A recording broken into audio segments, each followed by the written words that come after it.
Access to inclusive and quality education is a human right to every child.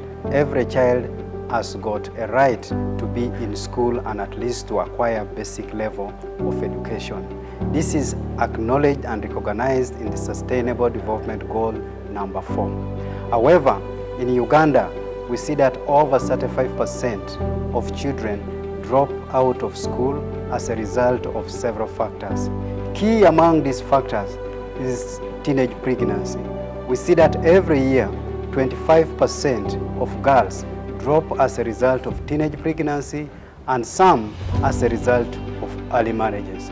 Poverty is also a key factor when it comes to school dropout. We see that many families are unable to afford scholastic materials and other costs related to education. So because of this, many children miss out when it comes to learning and developing skills that are necessary for their survival. COVID-19 worsened the situation. All schools were closed in Uganda and children were unable to continue with education. As a response, government tried to distribute learning materials to all children in the country. However, some children were unable to access these learning materials, especially those in rural communities. A case in point is Bugiri district. A number of children were unable to go back to school, and as a result of this, many children started engaging in different activities that are destructive to their lives. Some of them started engaging in mining, others started engaging in sexual activities, in gold mining, and this affects the growth and development of children. Nyumba Kumi education groups is an approach that we have used to enhance child protection and learning and ensure continuity of learners during and after COVID-19. This is a renowned approach that brings together communities in the neighborhoods to come together to work towards a common cause.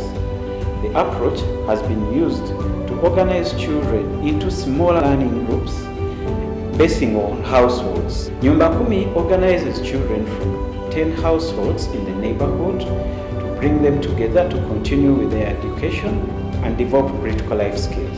Young mothers who are interested in continuing their education and dropped out because of pregnancy are given an opportunity to come in the education groups, in the Nyumba Kumi education groups, and continue with their education. This community approach brings on board the community members, including parents, to be responsible for their children.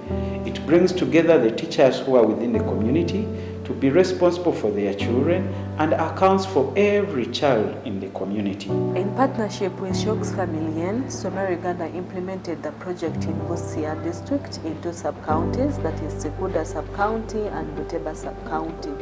The project embraced the different community structures, including the local leaders, the teachers, to see that we form and identify the different households that are going to participate in the program. We formed 40 education groups, reaching out to 758 children in the different education groups, and these were supported by the different trained teachers who were trained on Nyumba Kumi approach.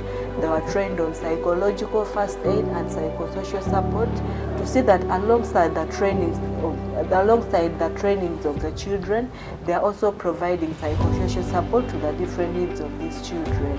We also formed 10 community libraries to see that the children in the different education groups, even those who are out of schools, can continue to access education material, given the fact that during the lockdown, the government distributed material, but did not reach out to all the children.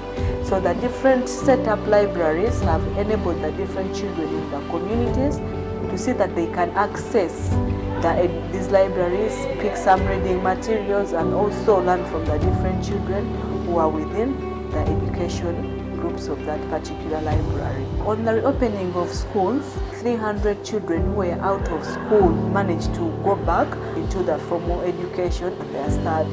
The model provides an opportunity for marginalized children and young people, especially those who are left out in the education system.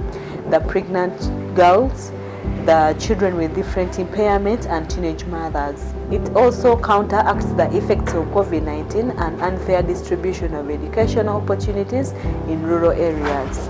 It creates a needs-oriented learning and living environment for children.